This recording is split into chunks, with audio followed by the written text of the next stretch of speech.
भगवान महावीर के प्रमुख शिष्य गौतम भगवान महावीर से पूछते हैं कि भगवान किन कारणों से व्यक्ति निम्न कोटि का देव बनता है। देवों में नौकर के रूप में या चंडाल जाति का देव किस पाप के कारण बनता है।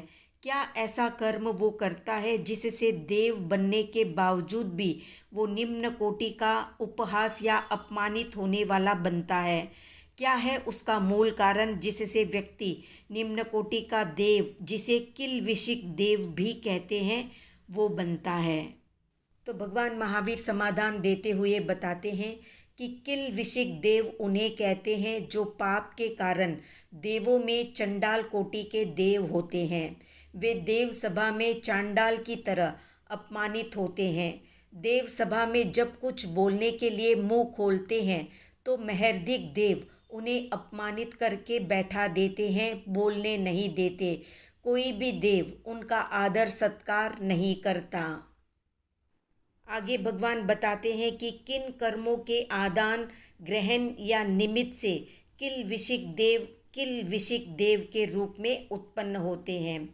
तो जो जीव आचार्य, उपाध्याय, कुल, गण और संघ के द्वेषी या विरोधी होते हैं, आचार्य और उपाध्याय का अयश या अपयश करने वाले होते हैं, अवर्णवाद करने वाले होते हैं और अकीर्ति फैलाने वाले होते हैं और बहुत से असत्य भाव, विचार और पदार्थों को प्रकट करने से मिथ्यात्व के कदाग्रहों से अपनी आत्मा को, दूसरों की आत्मा को या स्व पर दोनों की आत्मा को भ्रांत और दुर्बोध करने वाले, बहुत वर्षों तक श्रमण पर्याय का पालन करके उस अकार्य या पाप स्थान की आलोचना और प्रतिक्रमण किए बिना काल के समय काल करके तीन तरह के किल्विषिक देव के रूप में उत्पन्न होते हैं।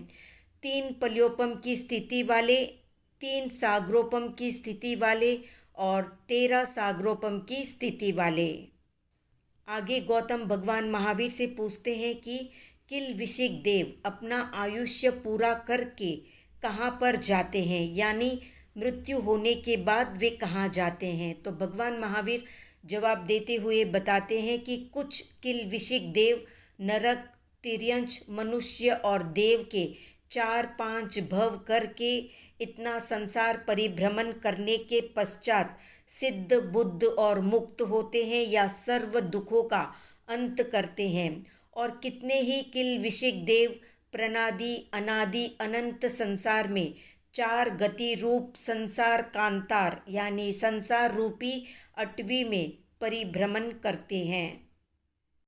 आगे गौतम भगवान महावीर से पूछते हैं कि भगवान 3 पल्योपम की स्थिति वाले, 13 साग्रोपम की स्थिति वाले और 3 साग्रोपम की स्थिति वाले किल्विषिक देव कहाँ पर रहते हैं। तो भगवान महावीर जवाब देते हुए बताते हैं कि 3 पल्योपम की स्थिति वाले किल्विषिक देव ज्योतिष्क देवों के ऊपर और 100 धर्म ईशान देवलोकों के नीचे रहते हैं और 3 साग्रोपम की स्थिति वाले किल्विषिक देव 100 धर्म और ईशान देवलोक के ऊपर और सनत कुमार और महेंद्र देवलोक के नीचे रहते हैं। 13 साग्रोपम की स्थिति वाले किल्विषिक देव ब्रह्मलोक कल्प के ऊपर और लांतक कल्प के नीचे रहते हैं। तो ये थी संक्षिप्त जानकारी किल्विषिक देवों से संबंधित। आज का प्रश्न है, वान व्यंतर देव के कितने प्रकार होते हैं? कमेंट में बताएं। वीडियो पसंद आया तो लाइक, शेयर, सब्सक्राइब करें।